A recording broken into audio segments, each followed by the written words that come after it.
Hi friends, இது நம்ம எங்களுக்கு சம் டிப்ஸ். நம்ம இன்றைக்கி பார்க்க போகிறது எஸ்எஸ்சி ஜிடி கான்ஸ்டபிளுக்கு ஆல்ரெடி ஃபிசிக்கல் வந்து செலக்ட் ஆகிருக்காங்கல்ல, ஒரு 2200 சம்திங் கேண்டிடேட்ஸ் வந்து. நீங்கள்லாம் என்னென்ன மாதிரி கைட்லைன்ஸை ஃபாலோ பண்ணணும், இப்போ நீங்கள் எந்த மாதிரி நடந்துக்கணும், எந்த மாதிரி இருக்கணுன்ற நிறைய விஷயங்கள் வந்து நான் உங்கள்கிட்ட ஷேர் பண்ணுறேன். இப்போ நீங்கள் வந்து மெடிக்கல் தான் உங்களுக்கு வந்து நீங்கள் ரெடி ஆகிட்டு இருப்பீங்க. இந்த மெடிக்கலுக்கு நீங்கள் ரெடியாக இருக்க முன்னாடி என்னென்ன வழிமுறைகளை ஃபாலோ பண்ணணும், இந்த மெடிக்கலில் வந்து நீங்கள் ப்ரிவி மெடிக்கல் செக் பண்ணணுமா, இல்லைனா பல்லு, காது, இந்த கண்ணெல்லாம் கொஞ்சம் கண்ணெல்லாம் நிறைய பேர் வந்து கேட்டிருக்கீங்க. இந்த எனக்கு வந்து இப்போ சிக்பா 6 இல்லை சிக்பா 9 தான் இருக்குது, நான் என்ன பண்ணணும் அந்த மாதிரி. இதுக்கு வந்து நம்ம ஆல்ரெடி வந்து மெடிக்கல் வீடியோ வந்து கொடுத்துருக்கோம். இருந்தாலுமே நம்ம இன்னொரு வீடியோ வந்து கொடுக்குறோம், சரிங்களா. இதில் வந்து நான் வந்து மேஜர் பாயிண்ட்ஸ் வந்து நான் சொல்கிறேன். அது வந்து டீப்பாக ஒவ்வொரு பார்ட்ஸை பற்றி ஆல்ரெடி நம்ம வீடியோ போட்டாச்சு. இப்போ மேஜர் பாயிண்ட்ஸ்லாம் என்னென்ன எப்படின்னு சொல்லிட்டு நான் சொல்கிறேன், நல்லா பாருங்கள். இந்த செலக்டட் கேண்டிடேட்ஸ்லாம் தயவு செஞ்சு இந்த கேஸ் விஷயங்கள்லாம் பார்த்து நீங்கள் ஒரி பண்ணிவிட்டோ, இல்லை மன உளைச்சல் அந்த மாதிரிலாம் யாரும் சொல்கிறீங்க, இந்த மாதிரி கட் ஆஃப் ஏறுமா, இவங்கெல்லாம் உள்ள வந்துட்டா கட் ஆஃப் ஏறிடுமா, அப்படிலாம் எதுவுமே நடக்காது, சரிங்களா. இப்போ கேஸ் ஃபைல் பண்ணியிருக்க எல்லாருமே உள்ளே வந்தாலுமே உங்களுக்கான 1:2 வேகன்சி ஃபில் ஆகாது. அதாவது மெடிக்கலுக்கு வந்து 1:2 தான் போவாங்க. அந்த 1:2 ஃபுல் ஆகாது, சரிங்களா. ஸோ கட் ஆஃப் பற்றி யாருமே ஒரி பண்ணிக்காதீங்க. ஆல்ரெடி சொன்ன கட் ஆஃப் தான். உங்களோட கட் ஆஃப் மார்க்லேருந்து ப்ளஸ் 5 ஆர் 6 அவ்வளோதான், அதுக்கு மேலே ஏறாது, சரிங்களா. ஸோ உங்களுக்கான மெடிக்கல் ப்ராசஸை நீங்கள் கரெக்டாக பார்த்துக்கோங்க. இன்னொரு விஷயம் எல்லாருமே கேட்குறது என்னென்னா, என் மார்க்குக்கு வந்து இந்த போஸ்டிங் கிடைக்குமா? இல்லைனா அந்த நிறைய கேண்டிடேட்ஸ் வந்து இப்போ கேஸ் போட்டு உள்ள வந்துட்டாங்கன்னா, என் மார்க்குலாம் போஸ்டிங் கிடைக்காம போயிருமான்னு சொல்லிட்டு நிறைய பேர் கேட்குறீங்க. நீங்கள் வந்து ஒரு விஷயத்த நல்லா புரிஞ்சுக்கோங்க. ஃபர்ஸ்ட் அண்ட் ஆல் வந்து நீங்கள் எக்ஸாமில் ஸ்கோர் பண்ணியிருக்கணும். அங்கே நீங்கள் தவற விட்டீங்க. தவற விட்ட பிறகு நீங்கள் இங்கே வந்து நடக்குமா, நடக்காதா, கிடைக்குமா, கிடைக்காதான்னு சொல்லிட்டு நீங்கள் யோசிக்கிறதுல பயன் இல்லை. நீங்கள் வந்து ஃபிசிக்கல் கிளியர் பண்ணிட்டீங்க. நெக்ஸ்ட் ப்ராசஸ் மெடிக்கல் போகிறீங்க. அதுக்கடுத்து ஃபைனல் மெரிட் வந்து நம்ம கையில் கிடையாது, சரிங்களா. மெடிக்கல் ப்ராசஸ் வந்து உங்கள் கையில் தான் இருக்குது. அதை ஃபஸ்ட்டு நீங்கள் ஃபோக்கஸ் பண்ணுங்கள். அதுக்கடுத்து ஃபைனல் மெரிட்டில் வந்து உங்களுக்கு எந்த போஸ்டிங்காச்சும் ஃபஸ்ட்டு ஒன்று புரிஞ்சுக்கோங்க. நமக்கு வந்து வேலை கிடைச்சா போதுன்ற நிலைமையில எவ்வளவோ பேர் இருக்காங்க. எனக்கு இந்த வேலை தான் வேணும்னு நினைக்கிறவங்க வந்து அதுக்கான வேலையை வந்து நீங்கள் வந்து எக்ஸாம்லேயே ஸ்கோர் பண்ணியிருக்கணும். பண்ணாமல் இங்கே வந்துட்டு எனக்கு இந்த போஸ்டிங் கிடைக்குமா, அந்த போஸ்டிங் கிடைக்குமா யோசிக்கிறதுல பயனில்லை, சரிங்களா. ஓகே, நம்ம வீடியோட கண்டென்ட்டுக்கு போகலாம். ஃபஸ்ட்டு நீங்கள் வந்து ஃபாலோ பண்ண வேண்டிய விஷயங்களை வந்து நான் சொல்லிடுறேன். அதை கரெக்டாக ஃபாலோ பண்ணிக்கோங்க. நீங்கள் உங்களுக்கான மெடிக்கல் நமக்கான அட்மிட் கார்டு கொடுப்பாங்கள்ல, அந்த அட்மிட் கார்டு கொடுக்குறதுக்கு ஒரு 10 to 15 டேஸுக்கு முன்னாடி, சரிங்களா. அந்த 10 to 15 டேஸ்க்கு முன்னாடி வந்து நீங்கள் வந்து ப்ரிவி மெடிக்கல் செக்கப்னு உங்களோட டிஸ்ட்ரிக்ட் ஜிஹெச்சில் வந்து பண்ணுங்கள். ஒரு டிஸ்ட்ரிக்ட் ஜிஹெச்சில் வந்து கண்டிப்பாக அந்த ப்ரிவி மெடிக்கல் வந்து பண்ணுவாங்க. ப்ரிவி மெடிக்கல்னால் ஃபுல் பாடி செக்கப், மாஸ்டர் செக்கப்னு சொல்லுவாங்க. ஒரு ரூ. 200 250 பே பண்ணுற மாதிரி இருக்கும். ஃபுல் பாடி செக்கப்பும் நீங்கள் ஒரு 2 நாள் போய் எடுத்துகிட்டு வர மாதிரி இருக்கும் டேட்டா. அதில் உங்களுக்கு வந்து இந்த இஎன்டி, ஸ்கின் ப்ராப்ளம், அப்புறம் கார்டியோ உங்களுக்கு எல்லாமே பார்த்துருவாங்க. ப்ரைவேட் பார்ட் முதற்கொண்டு எல்லாமே உங்களுக்கு வந்து அந்த ஃபுல் பாடி செக்கப்பில் வந்து செக் பண்ணிடுவாங்க. ஸோ அதை வந்து யூஸ் பண்ணிக்கோங்க. ரேட்டு கம்மியாக தான் இருக்கும். ஜிஹெச்சை பொறுத்த மட்டும் ரேட் கம்மியாக தான் இருக்கும். ப்ரைவேட் ஹாஸ்பிட்டல் போனீங்கன்னா ரேட்டு கொஞ்சம் அதிகமாக தான் இருக்கும், சரிங்களா. இன்னொரு விஷயம் வந்து ஒரு சில இன்ஸ்டியூட்லாம் கண்டக்ட் பண்ணுவாங்க. இந்த ப்ரிவி மெடிக்கல்னு சொல்லி கண்டக்ட் பண்ணுவாங்க. அங்கே உங்களுக்கு தெரிஞ்சு பெட்டராக இருந்துச்சுன்னா கண்டிப்பாக அங்கேயே போய் நீங்கள் அட்டெண்ட் பண்ணுங்கள். ஆனால் கண்டிப்பாக நீங்கள் மெடிக்கல் போகிறதுக்கு முன்னாடி ஒரு ப்ரிவி மெடிக்கல் அட்டெண்ட் பண்ணிக்கோங்க. அப்போ தான் உங்கள் பாடியில் எதுவும் பிரச்சனை இருந்துச்சுன்னா ஒரு இந்த 10 to 15 டேஸ்க்குள்ளே சின்ன சின்ன பிரச்சனை இருந்தால் கண்டிப்பாக நீங்கள் சால்வ் பண்ணிடலாம். சின்ன சின்ன பிரச்சனைக்கு அப்புறம் ரீமெடிக்கல் போட்டு நீங்கள் அலைய வேண்டிய அவசியம் இருக்காது. அதனால சொல்கிறேன். நெக்ஸ்ட் வந்து சர்ஜரி வந்து என்கிட்ட இதுக்கு இருக்கிறதுலே அதிகமான கேட்டகரி வந்து ஐ சர்ஜரி, இன்னொன்று வந்து பைல் சர்ஜரி. இந்த 2க்குமே நான் வந்து என்ன சொல்கிறேன்னா, ஐக்கு பொறுத்த மட்டும் நீங்கள் ஒரு சர்ஜரின்னு ஐக்கு பண்ணீங்கன்னா, அது ரெக்கவரி ஆகுறதுக்கு எவ்வளோ நாள் ஆகும்னு சொல்லிட்டு ஒவ்வொரு சர்ஜரி பொறுத்து தான் மாறும். அதை வந்து நீங்கள் வந்து டாக்டர்கிட்ட கன்சல்ட் பண்ணுங்கள். ஆனால் இந்த டயத்தில் நீங்கள் சர்ஜரி பண்ணீங்கன்னா, அதுக்குள்ளே உங்களால் க்யூர் ஆயிருமா, அந்த தழும்பு எதுவும் இருக்காதா? இன்கேஸ் லைட் அடித்து பார்க்காட்டா பிரச்சனை இல்லை. இன்கேஸ் கண்ணில் லைட் அடித்து பார்த்தாங்கன்னா கண்டிப்பாக கண்டுபிடிச்சிருவாங்க. தழும்பு இருந்துச்சுன்னா கண்டுபிடிச்சிருவாங்க.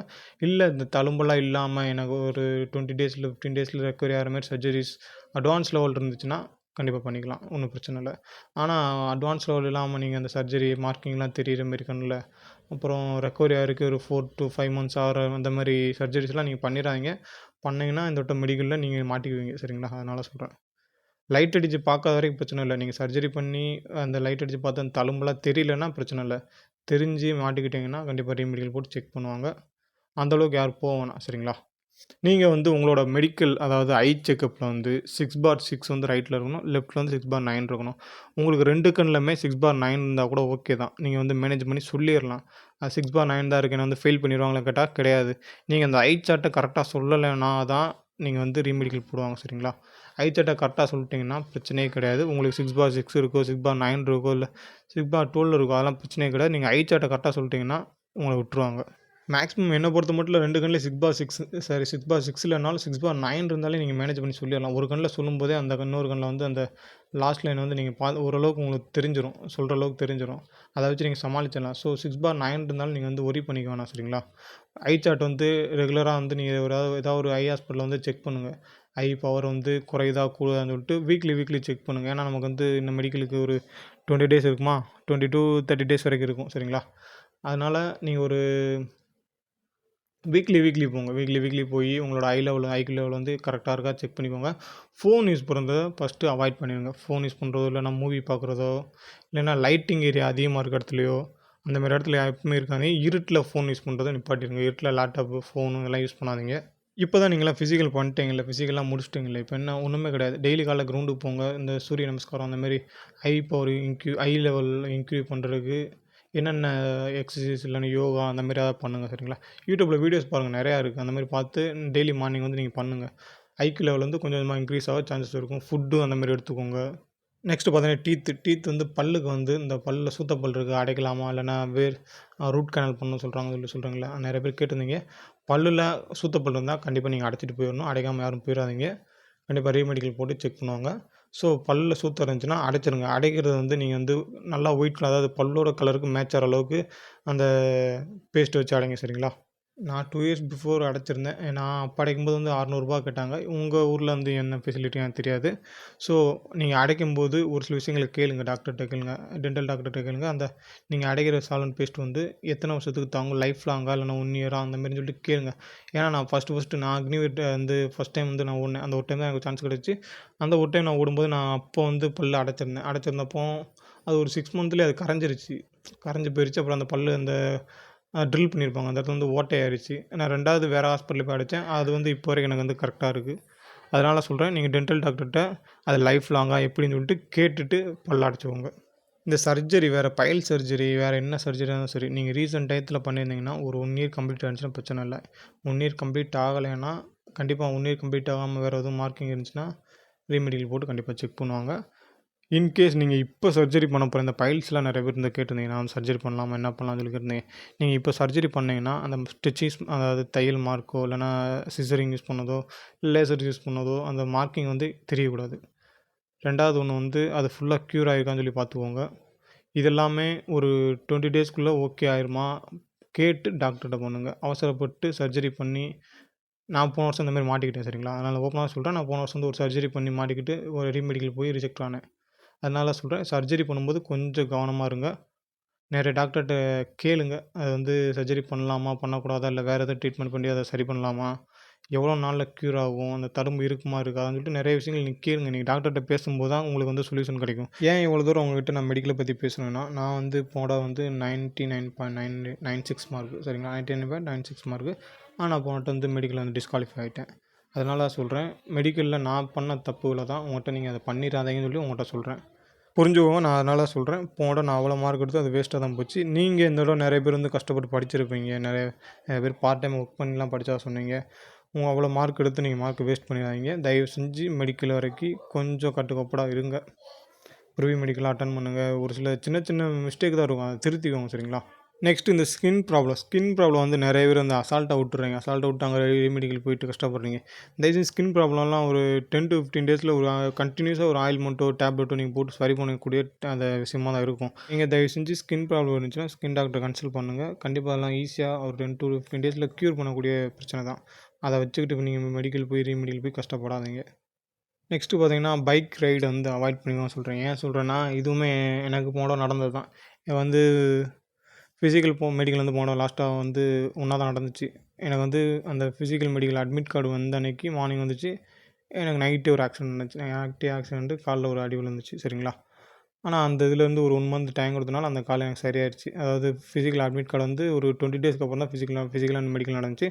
அதனால் எனக்கு அந்த பிரச்சனை வந்து சால்வ் ஆயிருச்சு. அதனால் சொல்கிறேன், மெடிக்கல் இருக்குது. நீங்கள் வந்து ஃபிசிக்கல் கம்ப்ளீட் பண்ணிட்டீங்க, மெடிக்கல் இருக்குது. ஸோ பைக்கில் அங்கிட்டு இங்கிட்டு திரியிறது, வைக்கிறது, ட்ரிங்க் அண்ட் ட்ரைவ் அந்த மாதிரி எதுவுமே வச்சுக்காதீங்க.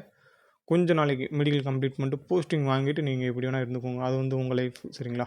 மெடிக்கல் முடியிற வரைக்கும் கொஞ்சம் கரெக்டாக இருங்க. நெக்ஸ்ட்டு பார்த்தீங்கன்னா, இந்த ரோட் ரன்னிங் வந்து ஏன் அவாய்ட் பண்ணிக்கணும்னு சொல்கிறேன்னா, அது வந்து நீங்கள் ஃபிசிக்கல் ப்ராக்டிஸ் பண்ண வரைக்கும் இருக்கட்டும், ஒன்றும் பிரச்சனை இல்லை.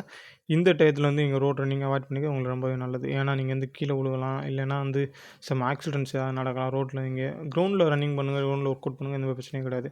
ரோட்டில் வந்து இந்த டயத்தில் கொஞ்சம் கம்மி பண்ணிக்கோங்க சரிங்களா. ஏன்னா மெடிக்கல் டயத்தில் வந்து யாருக்கு எப்போ எதுனாலும் நடக்கும். அந்த மாதிரி விஷயங்கள் நான் நிறைய பார்த்துருக்கேன் சரிங்களா. ஃபிசிக்கல் நல்லா கம்ப்ளீட் பண்ணி அவங்க நல்லபடியாக இருப்பாங்க. ஆனால் அதுக்கடுத்து மெடிக்கல் போகிறதுக்குள்ள அவங்களுக்கு ஏதாவது பிரச்சனை வந்துடும். அதனால சொல்கிறேன், கொஞ்சம் பார்த்துருங்க. ஃபிசிக்கல் நீங்கள் ஆக்டிவிட்டீஸ் எது பண்ணாலும் நீங்கள் கிரவுண்டில் பண்ணுங்க. ரோட்டுக்கு போகிறத கொஞ்சம் அவாய்ட் பண்ணிக்கோங்க. ஐ ப்ராப்ளம் இருக்கவங்க தயவு செஞ்சு ஃபோனை அவாய்ட் பண்ணிடுங்க. ஒரு மெடிக்கல் முடியிற வரைக்கும் ஃபோனை அவாய்ட் பண்ணிடுங்க.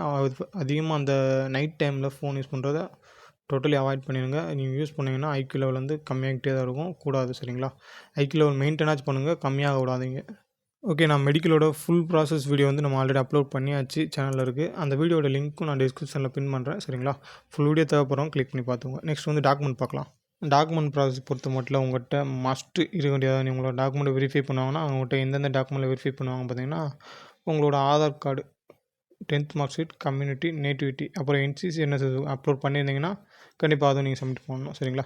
இந்த ஒரு 4 சர்டிஃபிகேட் மட்டும்தான், அதாவது ஆதார், 10th, கம்யூனிட்டி, நேட்டிவிட்டி, இந்த 4 சர்டிஃபிகேட் மட்டும்தான் உங்கள்கிட்ட கம்பல்சரி கேட்பாங்க சரிங்களா? நீங்கள் இந்த ஆதார் கார்டில் அட்ரஸ் பின்னாடி வந்து அப்பா பேர் இல்லை, இல்லைனா சன் ஆஃபுக்கு பதிலாக சிஓன்னு சொல்லிட்டு இந்த மாதிரி வச்சுருக்காங்கன்னு சொல்லிட்டு சொல்கிறீங்க. இந்த வட்டம் வந்து இப்போ கொஞ்சம் அப்டேட் பண்ணிட்டாங்க. ஆதார் கார்டு வந்து பின்னாடி வந்து அட்ரஸில் வந்து அப்பா பேர் போட மாட்டுறாங்க. அப்புறம் வந்து எஸ்ஓக்கு பதிலாக சிஓ யூஸ் பண்ணுறாங்க. அந்த மாதிரி நிறைய விஷயங்கள் அப்டேட் பண்ணிட்டாங்க. அதெல்லாம் ஒன்றும் பிரச்சனை கிடையாது சரிங்களா? நீங்கள் அதெல்லாம் போட்டு ஒரி பண்ணிக்க வேணாம். நெக்ஸ்ட் வந்து எல்லாருமே கேட்குறது வந்து இந்த கம்யூனிட்டி சர்டிஃபிகேட் வந்து க்ரூஷியல் டேட் இல்லை, நான் என்ன பண்ணுறது? க்ரூஷியல் டேட் இல்லாதவங்க ஒன்றுமே பிரச்சனை கிடையாது. நீங்கள் வந்து ஆஃப்லைன் சர்டிஃபிகேட் இருக்குது சரிங்களா? அதை வந்து நீங்கள் தாசில்தார் ஆஃபீஸில் சைன் வாங்கிட்டு போனாலே பிரச்சனை இல்லை. ஸோ அதை பற்றி பெருசாக ஒரி பண்ணிக்க வேணாம். நெக்ஸ்ட் இந்த நேட்டிவிட்டி சர்டிஃபிகேட் வந்து க்ரூஷியல் டேட் இருக்கான்னு சொல்லிட்டு நிறைய பேர் கேட்குறீங்க. க்ரூஷியல் டேட்டுன்றது கம்யூனிட்டிக்கு மட்டும்தான், நேட்டிவிட்டி கிடையாது சரிங்களா? நேட்டிவிட்டி நீங்கள் 3 வருஷம், 4 வருஷம், 5 வருஷம் எப்போ எடுத்தாலுமே அது ஓகே தான் சரிங்களா? என்சிசி என்எஸ் சர்டிஃபிகேட் வந்து நீங்கள் வந்து அப்ளை பண்ணும்போது கொடுத்துருந்தீங்கன்னா கண்டிப்பாக நீங்கள் ப்ரொடியூஸ் பண்ணணும். ப்ரொடியூஸ் பண்ணலைன்னா உங்களோட மார்க் வந்து இன்கேஸ் டாக்குமெண்ட் ரிஜெக்ட் பண்ண சான்சஸ் இருக்கும். இல்லைனா அவங்களுக்கு கூடிய அந்த போனஸ் மார்க் கொடுத்துருப்பாங்கள்ல, அதை வந்து கேன்சல் பண்ணிடுவாங்க. ஸோ நீங்கள் என்னென்ன டாக்குமெண்ட்லாம் அப்லோட் பண்ணீங்களோ அதை வந்து கரெக்டாக ப்ரொடியூஸ் பண்ணிடுங்க. வேறு டாக்குமெண்ட்டில் நம்ம வந்து வேறு என்னென்ன டாக்குமெண்ட் கேட்க மாட்டாங்க. ஆனால் நான் வந்து ஒரு சில வீடியோ கொடுத்துருக்கேன். டாக்குமெண்ட்டுக்கு நம்ம வந்து எந்தெந்த டாக்குமெண்ட் எப்படி எப்படி இருக்கணும்னு சொல்லிட்டு வீடியோஸ் கொடுத்துருக்கேன். ஆனால் மஸ்ட்டு நான் சொன்ன அந்த 4 டாக்குமெண்ட் வந்து நீங்கள் வந்து டாக்குமெண்ட் வெரிஃபிகேஷன் நீங்கள் கண்டிப்பாக கொண்டு போய் தான் ஆகணும் சரிங்களா? இது இல்லைன்னா உங்களை வந்து வீட்டுக்கு அனுப்பிவிட்ருவாங்க. அனுப்பிவிட்டு நீங்கள் வந்து ஒரு 2 நாள் கழிச்சு வெட்டுவாங்கன்ற மாதிரி அனுப்பிவிட்ருவாங்க. ஸோ அந்தளவுக்கு யாரும் பண்ணிக்க வேணாம். இந்த 4 டாக்குமெண்ட் நீங்கள் கம்பல்சரி கையில் வச்சுருக்கணும். மித்த டாக்குமெண்ட்லாம் நீங்கள் வந்து எப்படி வச்சுருக்கணுன்றது ஒரு வீடியோ நாங்கள் ஆல்ரெடி அப்லோட் பண்ணியாச்சு. அந்த வீடியோட லிங்க்கும் டிஸ்கிரிப்ஷனில் பின் பண்ணிக்க, கிளிக் பண்ணி பார்த்துக்கோங்க சரிங்களா? வேறு இந்த மெடிக்கல் ப்ராசஸ், அதாவது இப்போ ஃபிசிக்கல் பாஸ் பண்ணியிருக்கீங்கள்ல, இந்த பசங்களை வந்து வேறு மெடிக்கல் ப்ராசஸோ இல்லைனா டாக்குமெண்ட் ப்ராசஸோ உங்களுக்கு என்ன டவுட் இருந்தாலும் கண்டிப்பாக நீங்கள் கமெண்ட் பண்ணுங்கள். இல்லைனா நம்ம வாட்ஸ்அப் குரூப் லிங்க் கூட நான் பின் பண்ணியிருக்கேன். அதில் உங்களுக்கு என்ன டவுட் இருந்தாலும் தயவுசெய்து நீங்கள் கேட்கலாம் சரிங்களா? உங்களுக்கான டவுட் வந்து கண்டிப்பாக நான் கிளியர் பண்ணி கொடுக்குறேன்.